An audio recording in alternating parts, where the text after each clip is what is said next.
Hello everyone. Welcome to Understanding Physics. It's me Sunita Mahajan. Today I'm going to explain the topic reflection of light for class 10 students. Before going to discuss about reflection of light, let us have an introduction about this topic. Whenever you are going to study about light, we'll be saying that one as an optics. So the study of light is called optics. It is one of the branch of physics. Okay, let me write it on the board. Study of light is called optics. Okay. Now, let us know about what is meant by light. Light is a form of energy and it is having different types of phenomena. So, what are the different types of phenomena you are going to learn in your 10th standard is reflection and refraction. Let me write it on the board. Light. It's a form of energy.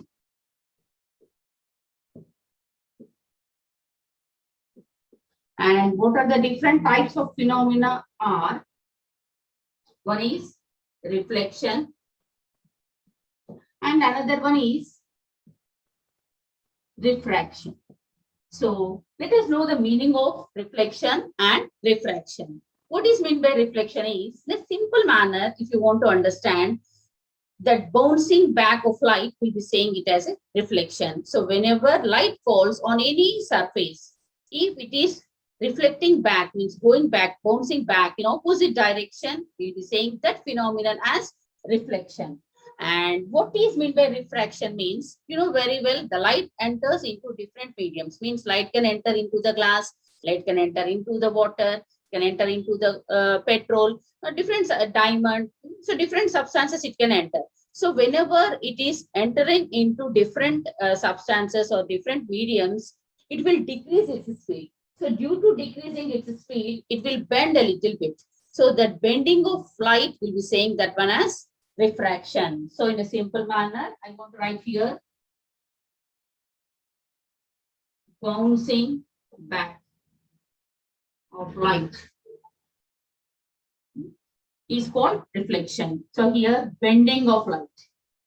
So when the light will bend, whenever it will go from one medium to another medium, due to decreasing its speed, it will bend. So the bending of light phenomenon will be saying it as refraction. Okay, now about this reflection, you studied in your 7th and 8th standards. Here also you're going to study more and more information about this reflection concept. Now coming for types of reflection. So how many types of reflections are there? What are the laws of reflection? How many types of mediums are there? What are the characteristics of light? This is all we are going to discuss now. Okay, first of all, let us know types of reflection. Types of reflection. You studied in your 8th standard about this concept. Again, let us revise now. Types of reflection. Even your 10th standard also this concept is there. We are having two types of reflection. The first one is regular reflection. Another one is irregular reflection. So the first one is regular reflection. The second one is irregular reflection. In the word itself, we can understand the meaning of this reflection. Let me explain with a diagram. So regular reflection, you know very well, the light rays will fall on smooth surfaces, even on rough surfaces. What happens? Sometimes some of the light will be absorbed by the surface and some of the light will be reflected back in opposite direction. So if the light is falling on smooth polished surface, then we'll be saying that one as a regular reflection. Suppose if the light is falling on that is rough surface, then we'll be saying that one as irregular reflection. So let me draw the diagram here, by that we can able to understand. So this is a smooth polished surface, this is reflecting surface, and this is non-reflecting surface, whatever the lines are drawn here. So just the light rays fall on the smooth surface and reflect back in opposite direction. Again, the light rays fall on this one and reflect back in opposite direction. Again, the light rays fall here and reflect back in opposite direction. So here, whatever the reflection is there, it is in a uniform order. So that's why we'll be saying this reflection as regular reflection. Suppose the same light rays, if falls on rough surface, what happens, So this is the surface. Light ray fall, bend, like this. So here, what happens here? Whatever is there, it is not at all in uniform order. A little bit non-uniform order, means in a diffused manner. So that's why we'll be saying this reflection as diffused reflection or irregular reflection. So this reflection, we'll be saying it as diffused reflection, non-uniform reflection, or irregular reflection. By different names, we can say. Okay. So, but here, in both the cases, compulsory it should obey the laws of reflection. So that also I'm going to explain for you now. What are the laws of reflection we are having? How many laws are there? What are they? Even diagrammatically, I'm going to explain for you. Okay. Now let me rub the board. I will be able to explain for you the laws of reflection. In your previous class, you studied all these concepts. But again here, after repeating this concept only, you can enter into the new concept. So here in this class, what you are going to learn, the new concepts are the ray diagrams. What are the rules you have to follow for getting the images at different positions, new and conventional rules, all these concepts you will be having in your reflection of light. Okay, now, just now we finished about the types of reflection. Now I am going to explain about the laws of reflection. Laws of reflection. These laws of reflection will play a major role in every reflection. Means we are having only two laws that you learn in 7th and even in your 8th standard. That is, what is the first law of reflection is the angle of incidence is equal to angle of reflection. The first law is the angle of incidence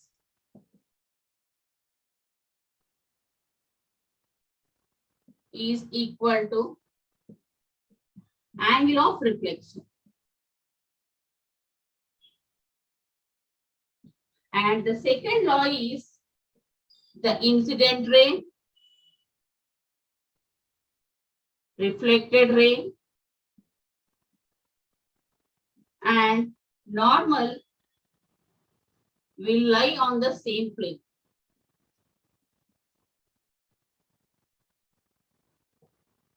Okay, let me explain for all of you with diagram.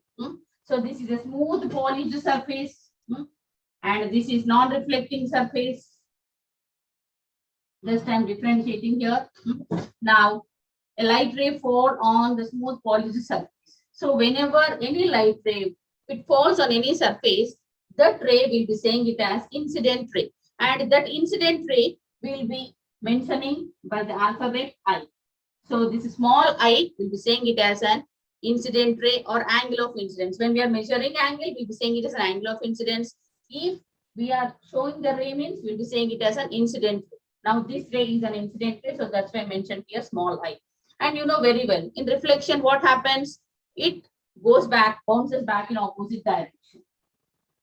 So this is reflected ray. So the reflected ray will be denoted by which alphabet? Small r. It is denoted by small r. So this is incident ray, and bouncing back, whatever the ray which bounces back in opposite direction, that one will be saying it as a reflected ray. And wherever the light falls, that point will be saying it as point of incidence. Just I'm mentioning this alphabet P. You can mention any alphabet there. It's not compulsory that I should mention with P only we should mention. You can mention any alphabet for that one. So that point will be saying it as point of incidence. So here in between these two, I am going to draw one dotted line.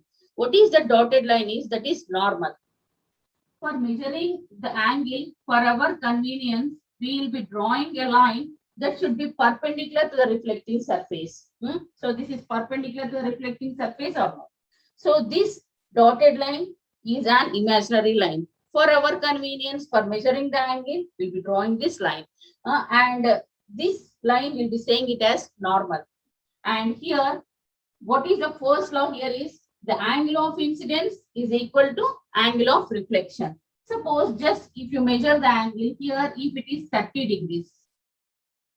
So what about the reflected angle? That is also 30 degrees. Okay, now here, what is the first law? The angle of incidence is equal to angle of reflection. So how we should write this one? Angle I is equal to 30 degrees. Angle R is equal to 30 degrees. Okay. Now one more small concept I want to explain for you.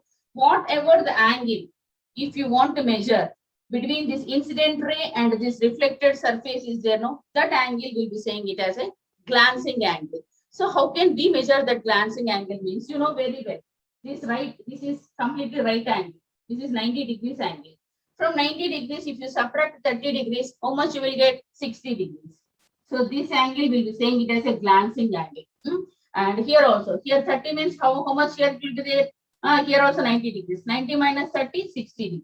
So whatever the angle which will be there in between this incident ray and this reflecting surface, that angle will be saying it as a glancing angle. That is not there in your book. Just for your knowledge, extra knowledge, I am explaining this one, 60 degrees. Okay, now this is about the first law. Even you can write it as second law also. It's not compulsory that this is only the first law and this is only second law. You can write this one as first and this one as second.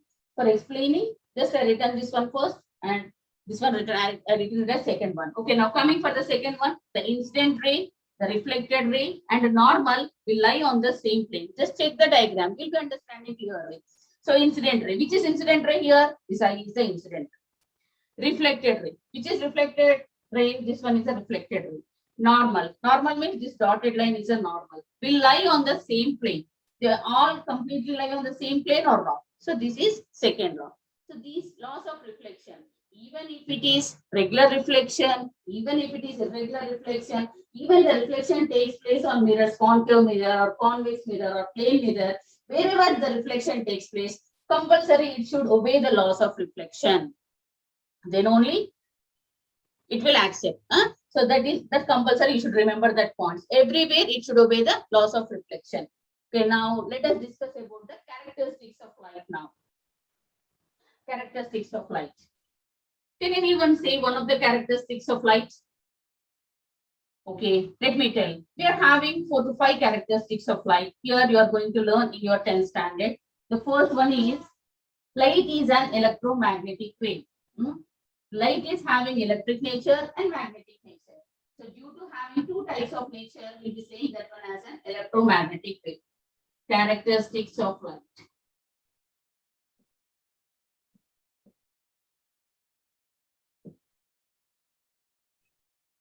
The first one is light is an electromagnetic wave.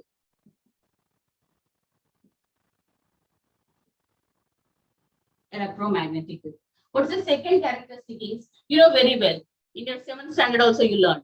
Light travels in straight lines. So due to having the straight traveling propagation of light, straight nature of traveling, we'll be saying that one as rectilinear propagation of light.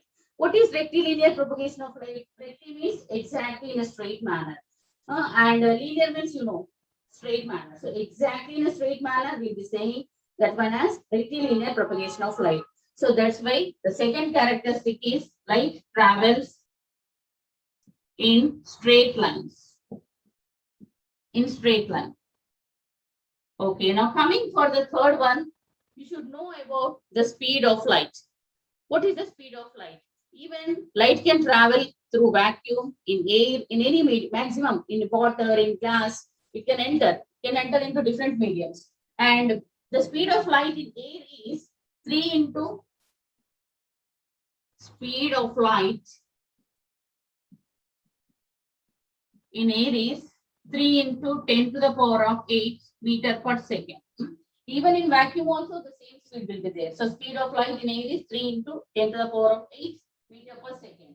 And whenever it will enter into glass, you know, whenever it will enter into glass, it decreases its speed. At that time, its speed will become 2 into 10 to the power of 8 meter per second. Suppose the same light, if it enters into water, you know, the speed will become 2.25 into 10 to the power of 8 meter per second. So the speed of light will be different in different mediums. And the fourth one is light is having dual nature. Light is having dual nature. Means it is having particle nature and wave nature. Light has particle nature and dual nature. And it does not require any medium to travel. Means in vacuum also it can travel. So that is also one characteristic. Means without any medium it can travel from one place to other place. No medium is required.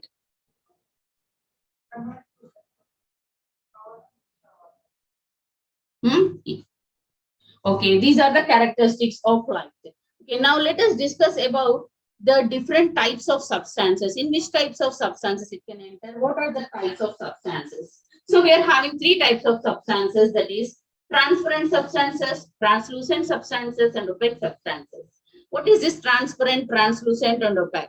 You already learned in your last class. Transparent means if the light can able to pass completely from one place to another place. Suppose glass is there, light can pass through the glass completely. So that one will be saying it as a transparent medium.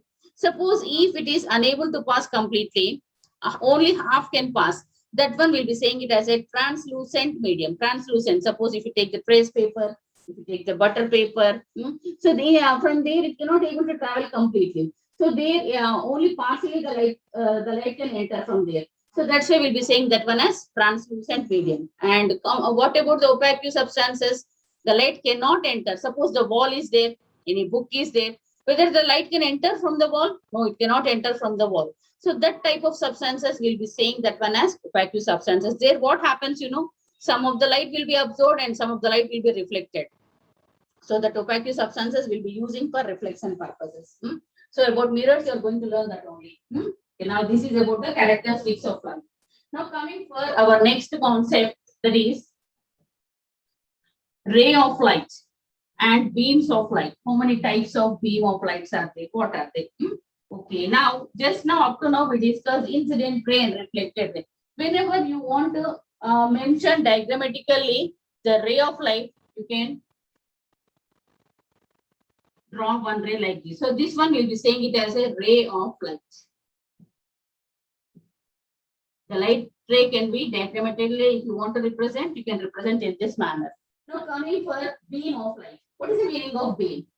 Bunch, group of light rays, more than one light ray. If anywhere if you have more than one light ray, we can say it as a beam of light or group of light rays. That one will be saying it as a beam of light. So this one we can say it as a beam of light. And this beam of light is three types. What are the three types? That is parallel beam of light, convergent beam of light,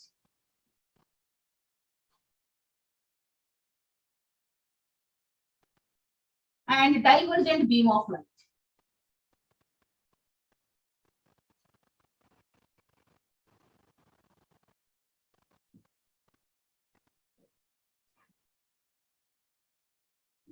What is parallel beam of light?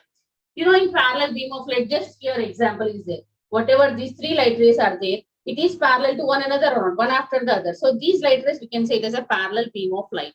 Okay, now coming for convergent beam of light. Here I can say, when all the light rays will meet at one point, will intersect at one point, that one will be saying it as a convergent beam of light.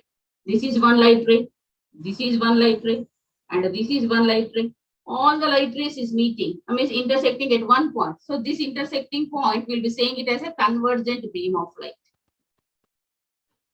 Convergent beam of light. Okay, now coming for converging means what? Intersecting at one point. That one will be saying it as a converging beam of light. This converging beam of light, in which type of mirror you will be having, in concave mirror, you can able to see this converging beam of light. There are all the reflected light rays will intersect at one point. So that one will be saying it as a converging beam of light. Now coming for diverging beam of light. Suppose from here one point, the light rays are going in different directions. So this one will be saying it as divergent beam of light. The best example for divergent beam of light you can see in convex mirror. So in convex mirror, all reflected rays, they will never intersect. They all will go in different directions, the reflected rays. So that's why that mirror will be saying it as a diverging mirror and concave mirror as converging mirror. That also we are going to discuss today. The convergent beam of light means all the light rays should meet at one point. Diverging beam of light means all the light rays will go in different directions. Reflected light rays will go in different directions. That one will be saying it as divergent beam of light. Okay, now coming for next one, spherical mirrors. In your previous class, you study about the plane mirror. So after discussing plane mirror, we can go for spherical mirrors.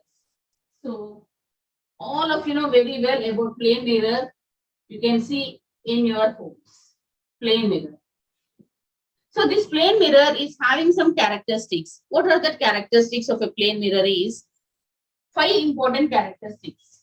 What are the 5 important characteristics? Just stand in front of the mirror and check these 5 characteristics. What are the 5 characteristics is? Object size is equal to image size. Next one is object distance is equal image distance. The third one is image is virtual. Whatever the image formed is virtual. And the fourth one is laterally inverted.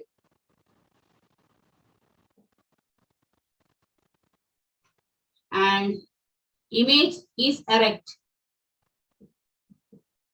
In a simple manner, I'll explain these 5 characteristics. Stand in front of your mirror. Whatever the mirror is available at your home, that is plane mirror only. So that plane mirror, when you stand in front of the mirror, whatever the size you are, that size only will be looking in the mirror. You will be not looking bigger or smaller. Whatever the size you are, if you're fat, you'll be looking fat. If you're slim, you'll be looking slim. If you're tall, you can see as tall. If you're short, you can see as short. If you show one pencil, that much size only it will show in the mirror. So whatever the object size is there, the same size you can see the image in the mirror. Whatever the image you are seeing, whatever the picture you are seeing in the mirror, that is your image. So object means you. So whatever the size you are, the same size you can see in the mirror. So that is called image size. So object size is equal to image size. That is the first characteristic. Now, object distance is equal to image distance. How much distance you are standing, at that distance only the image will be forming. So object distance is equal to image distance. Now coming for the third one, image is virtual.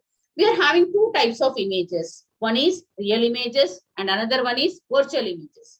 How can we differentiate the real image and virtual image? When the real image will be forming, when the virtual image will be forming. Real images, when the reflected light rays will intersect at one point, at that time we can get a real image. But if the reflecting light rays, if they are not at all meeting at one point, there we are going to intersect that backside of the screen, that reflected light rays. So that at that time we are going to get a virtual image. So here you are not going to whatever the light rays which is falling on the mirror, it is not going to intersect. So at that place, what happens? Whatever the image you are going to get, that is a virtual image. How can we know that is a virtual image or a real image? Means the virtual image it cannot able to see on the screen. The virtual image always it will be in standing position, and it will be in standing position. So that is the characteristic of virtual image. And coming for laterally inverted. What is laterally inverted? When you raise your right hand in the mirror, you will be seeing that in the mirror as left hand. When you raise your left hand, you can see that one as right hand. So this changing of this phenomenon, lateral, little bit reversing of this phenomenon, changing the place. Lateral means a little bit changing. Inverted means opposite direction. When you raise your right hand, it looks like left hand. When you raise your left hand, it looks like right hand. So this phenomenon will be saying it as lateral inversion phenomenon. That phenomenon will be saying it as a laterally inversion. So that one will be saying it as laterally inverted. Now coming for the last one, image is erect. Whatever the images which you are going to get as virtual images, always it will be in standing position. But real images always reverse position. Suppose If you show this, if it is a real image, then it will be not like in this position, it will be in reverse direction. Suppose if it is a virtual image, it will show like the same only. So whatever the images which is forming on the plane mirror, that is a virtual image. That's why it is in standing position. Erect means standing position. The meaning of erect is standing. Okay, these are the characteristics of the plane mirror. Okay, now coming for the next concept, that is spherical mirrors.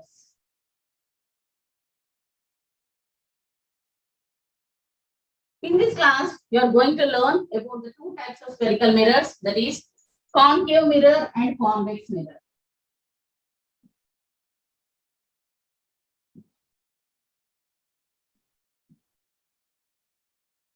Okay, now this is, take this one. So if I'm considering the reflecting surface inside curved surface, if I am considering this one as reflecting surface, then I will say this one as concave mirror.